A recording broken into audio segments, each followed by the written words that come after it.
Le vent sifflait entre les mâts de l'Endurance, fouettant le pont avec des rafales de neige acérées comme des rasoirs. Au loin, la glace craquait avec un bruit glacial, comme si l'Antarctique lui-même était vivant et sur le point de les dévorer. Ernest Shackleton, contemplant l'horizon blanc sans fin, sentit un frisson lui parcourir l'échine. Ce n'était pas le froid, mais la certitude que quelque chose n'allait pas. Le vaisseau, leur seul refuge sur le continent le plus hostile de la planète, était piégé dans une prison de glace. Il ne le savait pas encore, mais son voyage allait devenir l'une des plus grandes histoires d'endurance humaine jamais racontées.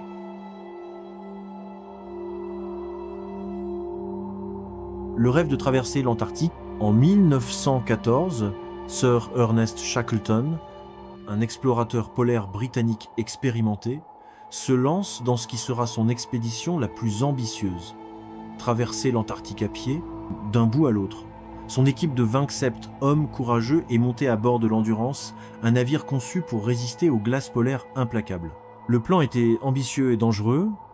Shackleton avait déjà tenté de conquérir le pôle Sud lors de précédentes expéditions, mais avait été dépassé par le Norvégien Roald Amundsen en 1911. Désormais, son objectif était encore plus grand.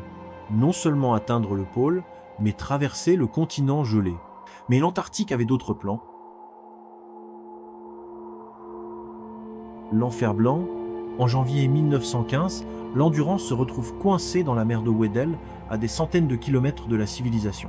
La glace se referma autour d'eux, immobilisant le navire comme un piège mortel. Pendant des mois, l'équipage a attendu que la pression de la glace diminue et leur permette de continuer à avancer. Cependant, l'hiver antarctique n'a apporté qu'une obscurité perpétuelle et des températures extrêmes. Le bois du navire craquait à chaque pression de la glace. Le 27 octobre 1915, après avoir enduré des mois de tension insupportables, l'Endurance succombe. La structure s'est brisée, l'eau glacée a envahi ses entrailles et le navire a commencé à s'enfoncer lentement dans l'abîme gelé. Shackleton et ses hommes, sans autre abri que la glace elle-même, furent contraints de camper sur la vaste étendue de banquise flottante. Ils se sont retrouvés à la dérive dans un désert de glace, sans aucun moyen de communiquer avec le monde extérieur.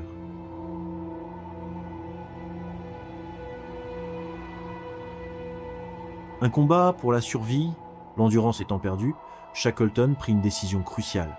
Ils devaient retrouver la terre ferme. Leur seul espoir était de tirer 3 petits canaux de sauvetage sur la glace jusqu'aux eaux libres, mais la marche fut un supplice. Les lourds bateaux restaient coincés dans la neige et les basses températures faisaient de chaque pas une épreuve. Après des semaines d'efforts épuisants, ils ont abandonné l'idée de traîner les bateaux et ont décidé d'attendre que la glace les porte vers la mer. L'équipage chassait des phoques et des pingouins pour se nourrir, et Shackleton maintenait le moral au plus haut avec des discours optimistes. La réalité était cependant terrifiante. Chaque jour qui passait, les chances de sauvetage diminuaient. Finalement, en avril 1916, la glace est suffisamment brisée pour permettre aux hommes de monter à bord des canaux de sauvetage. Sans carte détaillée et confrontés à une mer agitée, ils ont navigué vers l'île Éléphant, un morceau de terre désolé et battu par les tempêtes. C'était un voyage brutal. Pendant 7 jours et 7 nuits, les hommes ont lutté contre des vagues géantes et des vents glaciaux.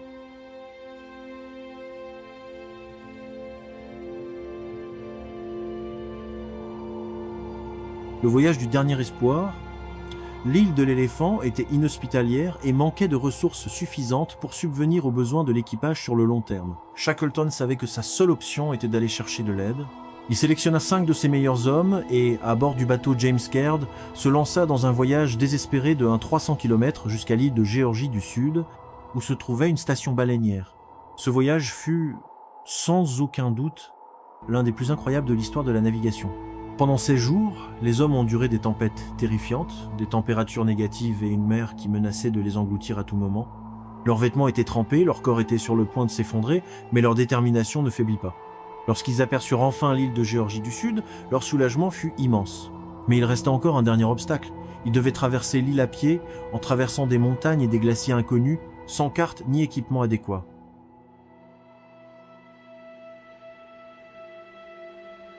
Le sauvetage miraculeux, le 20 mai 1916, Shackleton et ses hommes arrivent à la station baleinière de Stromness. Après plus d'1 an en Antarctique, ils étaient enfin en sécurité. Mais Shackleton avait une dernière mission, retourner chercher ses hommes sur l'île de l'Éléphant. Ce n'était pas facile. Plusieurs tentatives de sauvetage ont été effectuées, mais la mer gelée a empêché l'accès. Finalement, le 30 août 1916, après 4 tentatives, il réussit à arriver avec un navire chilien, le Yelko. Lorsque l'équipage de l'île Éléphant vit la fumée provenant du navire qui approchait, ils surent que leur chef avait tenu sa promesse. Il ne laisserait personne derrière lui. Chacun des 27 hommes a été secouru, malgré les horreurs qu'il a vécues, Shackleton n'a perdu aucun membre de son équipage.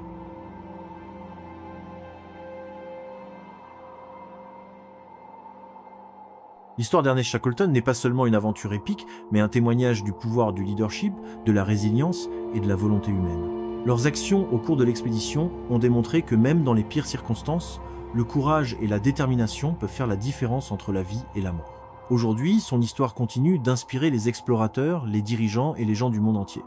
Sa devise, la force et la résistance à la peur, la maîtrise de la peur, mais pas l'absence de peur, est un rappel éternel de ce que signifie être un véritable leader en temps de crise.